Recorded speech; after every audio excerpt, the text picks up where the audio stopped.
ABN Maharashtra में आपका खैर मकदम। मैं हूं मुनीर आरिफ खान।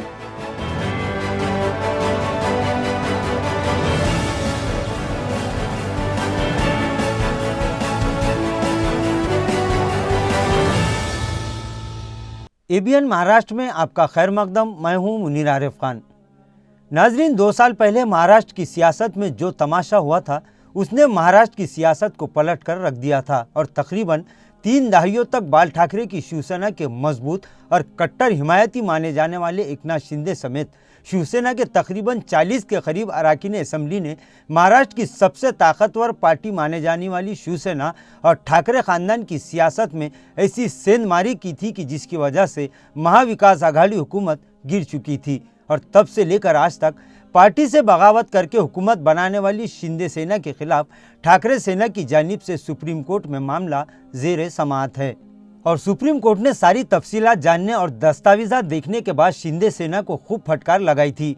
लेकिन ये कहा था कि इस बारे में आखिरी फैसला असेंबली स्पीकर करेंगे और अदालत ने असेंबली स्पीकर राहुल नार्वेकर को हुक्म दिया था कि 6 महीनों में इस मामले को निपटा दे, लेकिन बार बार इस मामले पर अदालत के अहकामात के बावजूद कोई फैसला नहीं किया गया और आखिरकार सुप्रीम कोर्ट ने असेंबली स्पीकर को भरी अदालत में फटकार लगाई और उन्हें आखिरी मौका देते हुए कहा था कि 31 दिसंबर 2023 तक इस बारे में फैसला करना ही होगा, वरना अदालत खुद इस मामले पर अपना फैसला सुना देगी। नाजरीन, इस मामले में सुप्रीम कोर्ट के सख्त तेवर देखने के बाद शिंदे सेना में हलचल मच गई थी और सुप्रीम कोर्ट के सख्त अहकामात के बाद असेंबली स्पीकर ने इस मामले को सीरियस लिया और गुज़िश्ता 1 महीने से लगातार इस मामले में दोनों ही फरीकों की सुनवाई का अमल जारी था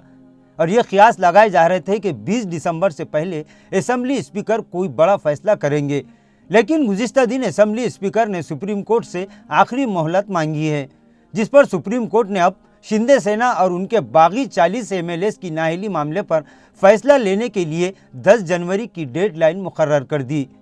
नाजरीन, असेंबली स्पीकर राहुल नार्वेकर को हुक्म दिया कि 10 जनवरी को हर हाल में इस मामले पर फैसला होना ही चाहिए। सुप्रीम कोर्ट के इस फैसले के बाद, जिसके बाद अब ये बात तय हो चुकी है कि आने वाली 10 जनवरी को महाराष्ट्र की सियासत में कुछ बड़ा होने वाला है और इस मामले को लेकर उद्धव सेना पुरअज़्म दिखाई दे रही है। उद्धव ठाकरे, संजय राउत समेत उद्धव सेना के वकाला ने इस बात का इजहार किया है कि 10 जनवरी को महाराष्ट्र की हुकूमत में एक नया जल्जला आएगा। नाजरीन, जिन अरकान असेंबली की नाअहली पर फैसला होना है इनमें खुद वजीर आला एकनाथ शिंदे भी शामिल है। इसी तरह इस वक्त कई वज़रा भी है जिन पर भी नाअहली की तलवार लटक रही है। बहरहाल 10 जनवरी को महाराष्ट्र की सियासत में कुछ बड़ा होगा, इससे इनकार नहीं किया जा सकता और इसी बात को लेकर जहां उद्धव सेना, शिंदे सेना और दीगर पार्टियां हाथ पैर मारने में मसरूफ़ है, वहीं बीजेपी महाराष्ट्र की सत्ता को अपने पास बरकरार रखने के लिए नए मंसूबों को पूरा करने में जुट चुकी है। अब देखना यह है कि अगर 10 जनवरी को 40 अरकान असेंबली की नाअहली पर मोहर लगती है तो बीजेपी का प्लान भी क्या होगा और उद्धव सेना कौन सा पैतरा इस्तेमाल करती है। लेकिन यह बात तो तय है कि नए साल में 10 जनवरी को महाराष्ट्र की सियासत में कुछ तो बड़ा ज़रूर होने वाला है। नाजरीन, आज के लिए बस इतना ही। कल फिर मुलाकात होगी कुछ नई खबरों के साथ। तब तक के लिए मैं मुनीर आरिफ खान आपसे इजाज़त चाहता हूँ। अल्लाह हाफिज़।